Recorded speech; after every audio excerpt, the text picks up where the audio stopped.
और तब मैंने पूछा कि शिक्षा क्यों नहीं थी, तो दो वजह सामने आई। एक तो वही पेट की भूख, और दूसरी ये कि शिक्षा क्या है पता ही नहीं, क्योंकि शिक्षा का अधिकार ही नहीं था। और जैसे ही मैंने ये कहा कि पता है इस देश में महिलाओं, शूद्रों को और हाथ से श्रम करने वाले लोगों को पढ़ने का अधिकार ही नहीं था।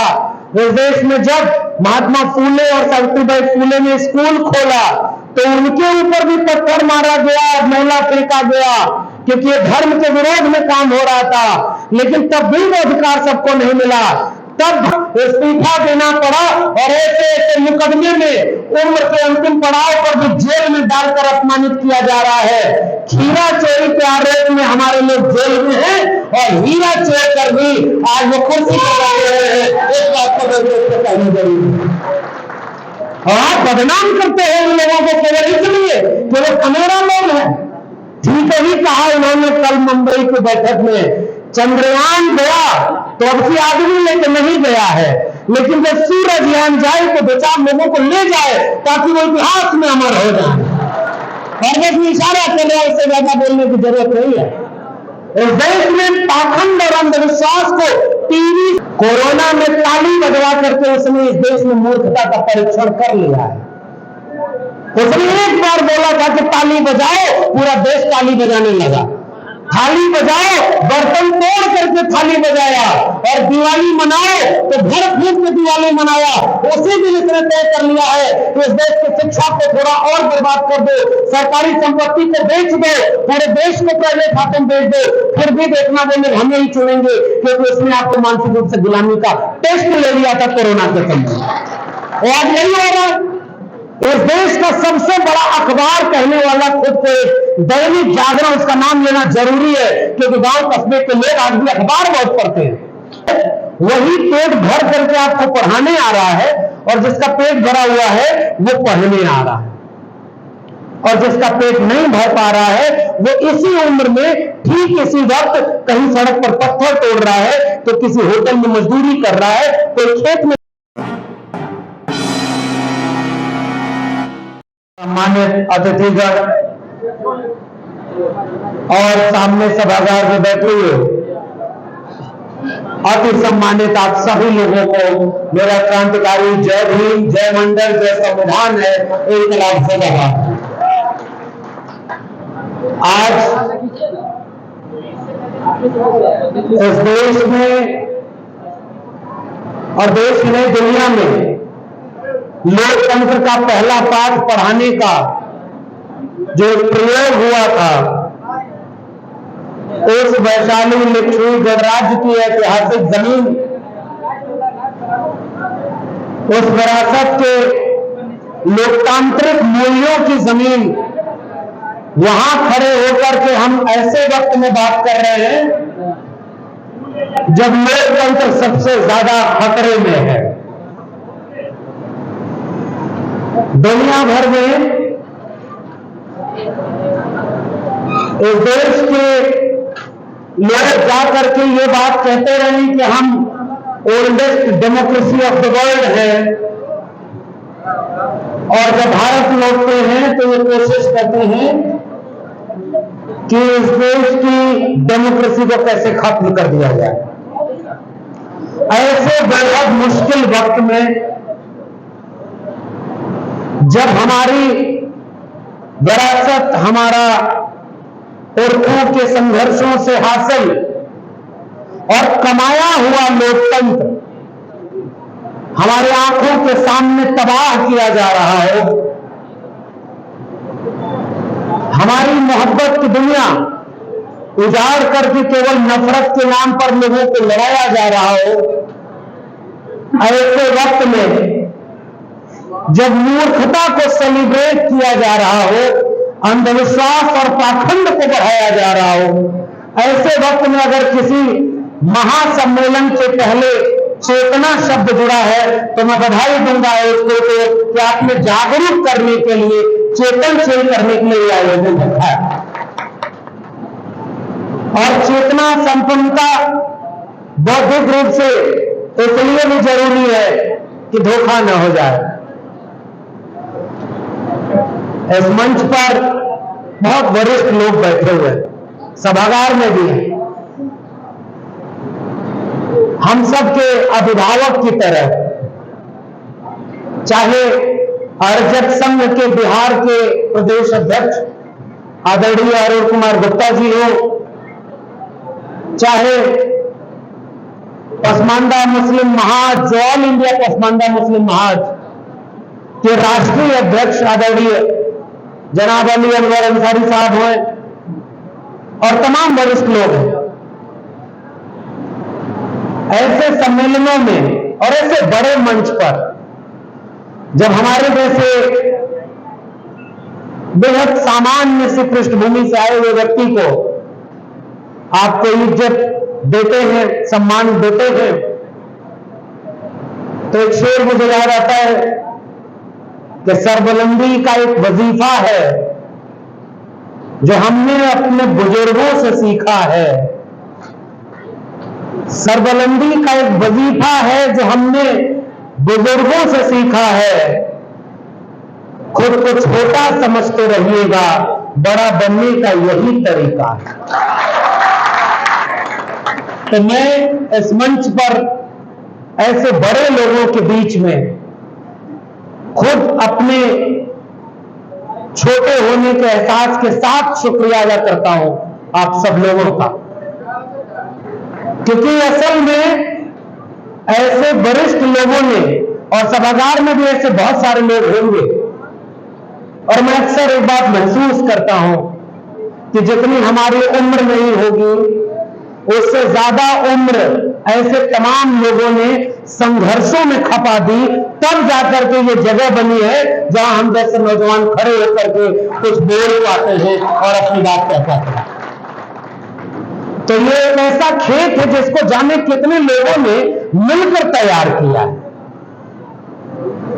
और ऐसी विरासत, ऐसी जड़ इस सरजमी को जब हम ऐतिहासिक रूप से याद कर रहे हैं तो अपने एक वृक्ष की तरह, एक बड़ा बरगद से भी बड़ा वृक्ष जिसकी अनगिनत शाखाएं, उन शाखाओं के किसी कोने पर एक कमजोर पत्ते की तरह हम जैसे लोग आज जो भी हिलडोल पाते हैं वो इसलिए क्योंकि इस वृक्ष की जड़ें इतनी गहरी हैं कि तमाम आंधियों के सामने भी डट कर खड़ी होती है, क्योंकि इस जड़ में सबसे मजबूती से, सबसे शुरुआत में अगर कोई सबसे बड़ा नाम है तो वो तथागत गौतम बुद्ध का है, और ये बुद्ध की जमीन है, इसलिए अपनी जड़ों को याद कर रहा हूं।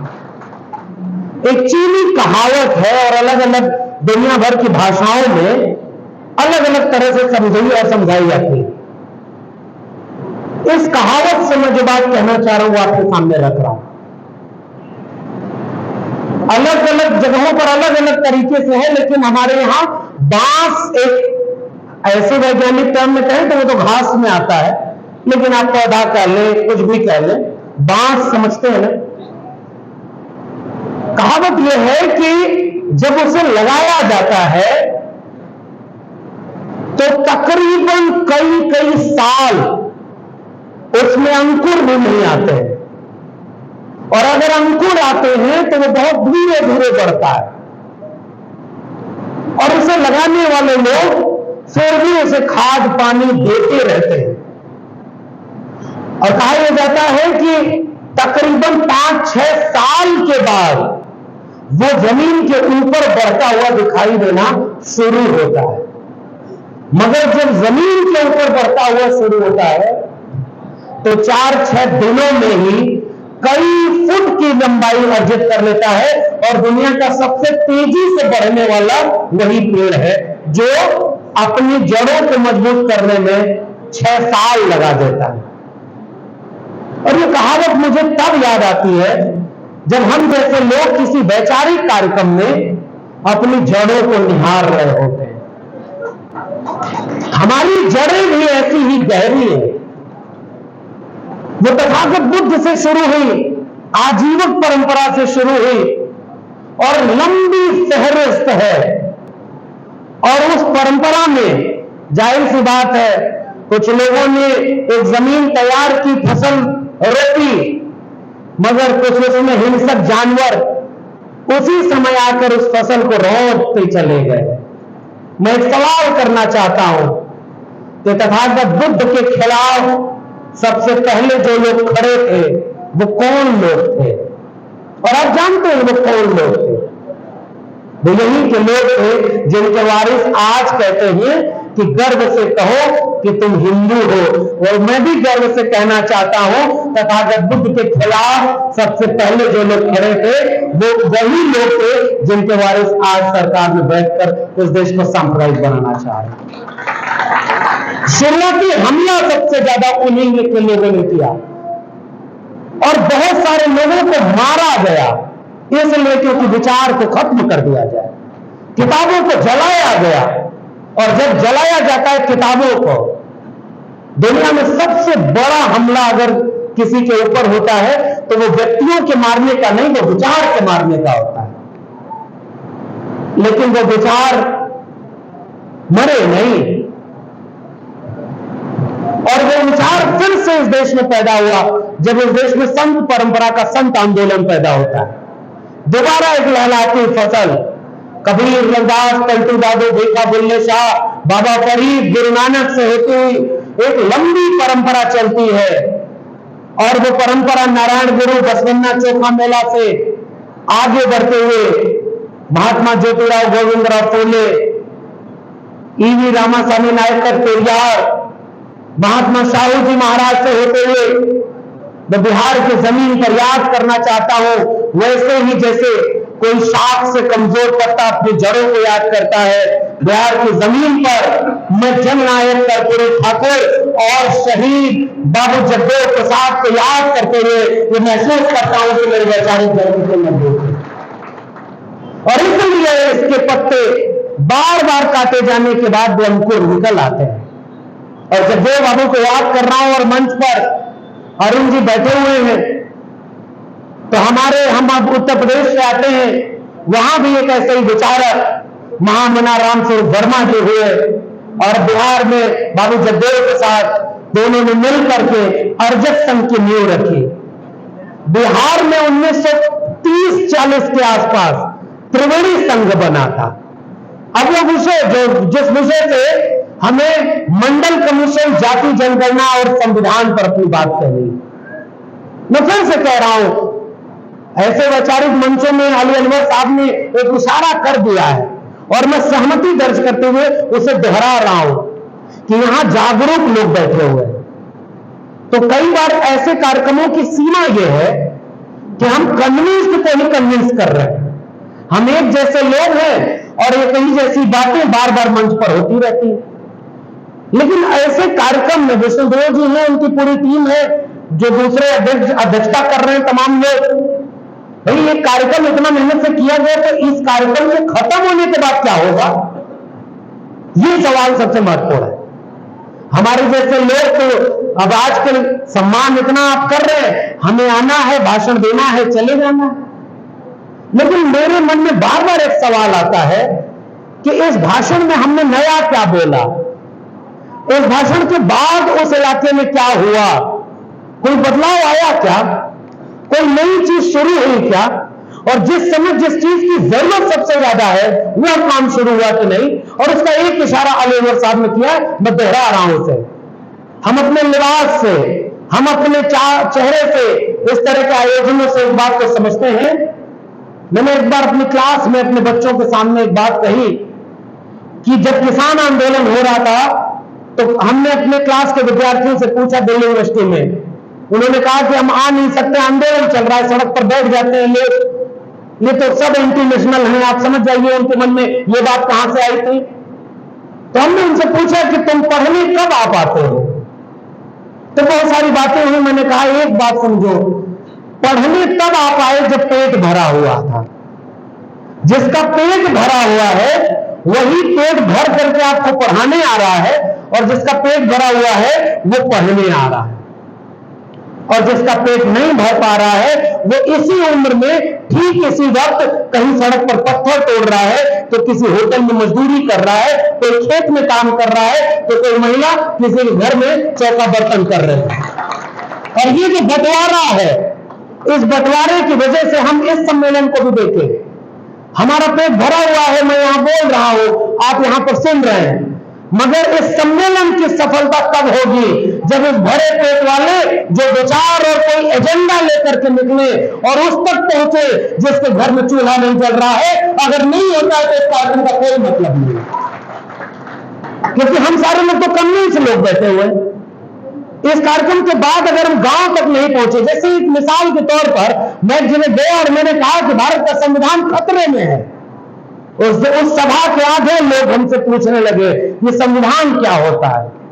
उस दिन मुझे समझ में आया कि इस देश में क्रांति क्यों नहीं हुई, क्योंकि जो क्रांति करना चाह रहे थे उनकी भाषा ही अलग थी, उनको समझा ही नहीं पा रहे थे। जिनको क्रांति करनी है उनको क्रांति का एहसास ही नहीं हो पाया, इसलिए वो सारे मिशन आंदोलन के जो कारवा थे वो लुट गए। और आज ऐसे लोग सरकार में बैठे हुए हैं जो प्रतिक्रांति करते हैं, बाबा साहब अम्बेडकर कहते थे। इसलिए इस पूरे बातचीत में अली अनवर साहब ने कहा कि जिसके तन पर कपड़ा नहीं है, जिसके पेट में रोटी नहीं है, उसके लिए 5 किलो अनाज की कीमत और वो जो जेब में पैसा डाला जाता है उसकी कीमत, हम उसका जवाब इस तरह देते हैं, उसका अपमान करके कि तुम 5 किलो अनाज पर बिक गए। मगर कभी ये नहीं समझा कि शासन करने वाले ने इनको इतना गरीब रख दिया है, इतना कमजोर कर दिया है कि उनके लिए 5 किलो अनाज की भी बहुत बड़ी कीमत हो गई। और हम उनको ही कोस रहे हैं क्योंकि हम अपनी बात उन तक पहुंचा नहीं पा रहे। एक तो ये बात, दूसरी बात, विरासत का पता ही नहीं। जब मैंने उस पूरे तबके के सामने एक सवाल पूछा कि आपके पिताजी कितने पढ़े थे, उनके पिताजी कितने पढ़े थे, पता चला वहां 99% लोगों की एक पीढ़ी पहले कोई शिक्षा ही नहीं थी। और तब मैंने पूछा कि शिक्षा क्यों नहीं थी, तो 2 वजह सामने आई। एक तो वही पेट की भूख और दूसरी ये कि शिक्षा क्या है पता ही नहीं, क्योंकि शिक्षा का अधिकार ही नहीं था। और जैसे ही मैंने ये कहा कि पता है इस देश में महिलाओं, शूद्रों को और हाथ से श्रम करने वाले लोगों को पढ़ने का अधिकार ही नहीं था। इस देश में जब महात्मा फूले और सावित्रीबाई फूले ने स्कूल खोला तो उनके ऊपर भी पत्थर मारा गया, मैला फेंका गया, क्योंकि ये धर्म के विरोध में काम हो रहा था। लेकिन तब भी वो अधिकार सबको नहीं मिला। तब भारत का संविधान जब लागू हुआ तो सबको शिक्षा का अधिकार मिल गया। वो संविधान खतरे में है, तब आप समझे कि नहीं, उसमें से आधा से ज्यादा लोग बात समझ गए कि संविधान खतरे में होने का मतलब क्या है। और इसलिए मैं कह रहा हूं कि हमारी भाषा पर भी हमें काम करने की जरूरत है। आप कह रहे हैं देश खतरे में है, आरक्षण खतरे में है, मंडल कमीशन लागू नहीं हुआ है, और आपको यह बात उसके घर तक पहुंचानी है जिसके घर से आज भी कोई सरकारी स्कूल में प्राइमरी पढ़ने के बाद आगे पढ़ाई नहीं कर पाया। तो एक तो सरकारी शिक्षा में और दूसरे सरकारी नौकरी में 2 ही जगह आरक्षण मिलता है, उसके लोग तो वहां पहुंच ही नहीं पाए, तो आरक्षण लुट जाए उसको क्या फर्क पड़ता है। वो आरक्षण के पहले भी वैसे थे, आरक्षण के बाद भी वैसे। और हम बार बार उसको ये मुलाहना दे रहे हैं कि तुम लुट गए और तुमने कारवां क्यों नहीं शुरू किया। अरे भाई, जो समझदार लोग थे हमारे जैसे, मेरी भी सीमा है, मैं अपने को शामिल करके कह रहा हूं, अगर मेरी भाषा से, मेरे समझाने के तरीके से गांव का अंतिम व्यक्ति नहीं समझ रहा है तो दोष उसका नहीं है, दोष समझाने वाले का है। और ये बात कहनी हमारी जरूरी है। और ये बात भी मैंने कहां से सीखी है, मंडल कमीशन से सीखी। मंडल कमीशन की रिपोर्ट शानदार। मुझे कर्पूरी ठाकुर और बाबू जगदेव प्रसाद को याद करते हुए जब आगे विरासत को पढ़ रहा हूं तो एक वाक्य आपसे साझा कर रहा हूं, उसको जरूर याद रखिएगा। और जब कर्पूरी ठाकुर का जिक्र हुआ है तो जनाब अली अनवर साहब ने जो प्रस्ताव रखा है, मैं यही से उसका समर्थन भी करता हूं कि जितने भी लोग संविधान बचाने की बात कर रहे हैं, आज अपने घोषणा पत्र में एक लाइन और लिख दें कि हमारी सरकार बनती है तो मानवर कांशीराम को और जननायक कर्पूरी ठाकुर को भारत रत्न देंगे। इस मांग का भी हम आपको समर्थन करते हैं, क्योंकि उन्होंने जगदेव प्रसाद जी का भी, सर अभी शुरुआत होने दीजिए, हम तो अपने सारे नायकों को भारत रत्न दिलवा देंगे। अभी तो महज उम्मीद में विरासत है हमारी, और ये सहमत हूं मैं इस बात से। और इसलिए मैं गुजारिश कर रहा हूं, इसी जगह पर माननीय बीपी मंडल साहब थे, बिंदेश्वरी प्रसाद मंडल, और मंडल साहब ने जो रिपोर्ट तैयार की, उस रिपोर्ट की बुनियाद में कुछ विरासत के मूल्य छिपे हुए। वो विरासत जो इसी बिहार के त्रिवेणी संघ से शुरू हुई थी 1930 और 40 के बीच में। इस देश के ओबीसी के ऊपर यह उलाहना दिया गया कि ओबीसी का तो कोई आंदोलन ही नहीं था। तब मुझे याद आता है कि त्रिवेणी संघ इसी ओबीसी का आंदोलन तो था। और दिलचस्प बात देखिए, समझदारी और चेतना, कि त्रिवेणी संघ में उनको बदनाम कैसे किया गया कि ये 3 जातियों का संगठन है। आप जानते हैं ना 3 जातियां कौन सी थी? अहिर, कुर्मी, कोयरी, वही 3 जातियां लगाई गई। जो लड़ता है वो बदनाम भी होता है। अली अनवर साहब भी नाराजगी के शिकार हुए। आज जो लोग वो समझौता कर लेते ना तो बड़े बड़े ओहदे पर होते, और आज जो लोग उसूलों पे खड़े रह गए उनका ओहदा समाज में इतना ऊंचा है कि वो किसी पद के मोहताज नहीं, और इसलिए उसूलों पर बात होती है।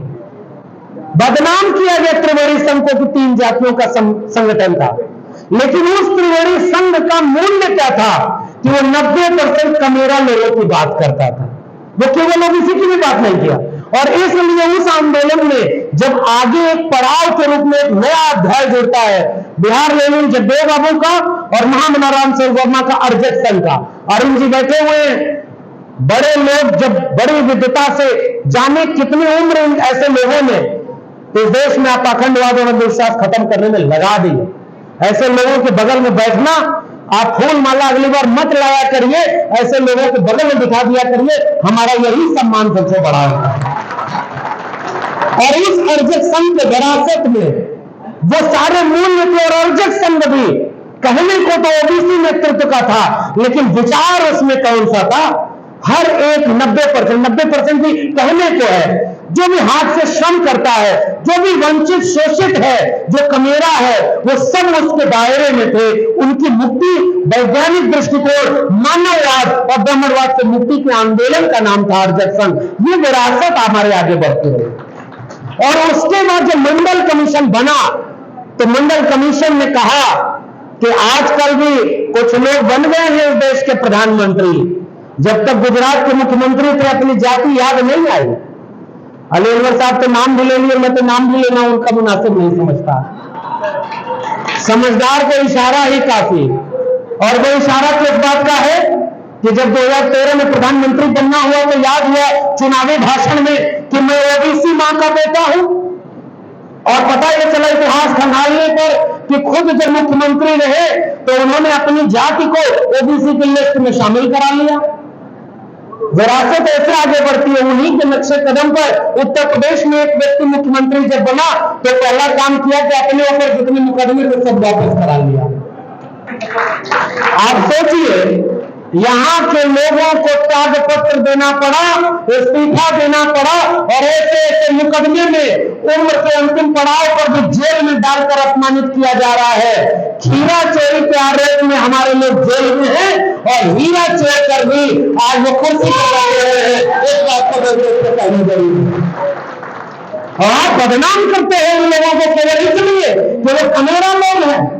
ठीक ही कहा उन्होंने कल मुंबई की बैठक में, चंद्रयान गया तो अब की आदमी लेके नहीं गया है, लेकिन जब सूरजयान जाए तो 2-4 लोगों को ले जाए ताकि वो इतिहास में अमर हो जाए।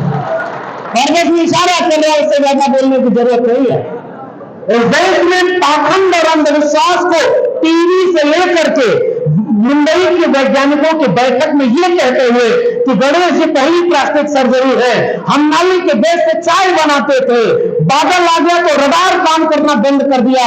ऐसा पाखंड का बढ़ावा देने वाले लोग चंद्रयान 3 की सफलता पर खुद टीवी पर लाइव आकर के उसका श्रेय ले रहे हैं, और अगले चुनाव में आपको भी भाषण देते हुए मिल जाएंगे कि वो चंद्रयान उतर नहीं रहा था, यहां से वो गए और वहां पर उसको ठीक से उतारा और तब वापस आए, और इसका बड़ा बड़ा होर्डिंग लगाकर प्रचार किया जाए। कोरोना में शीर्ष न्यूज का वीडियो को ज़्यादा से ज़्यादा लाइक करें, कमेंट्स करें और ज़्यादा से ज़्यादा शेयर करें, चैनल को सब्सक्राइब करें और बेल आइकन ऑल सेलेक्ट करें ताकि आपको वीडियो मिलता रहे। धन्यवाद।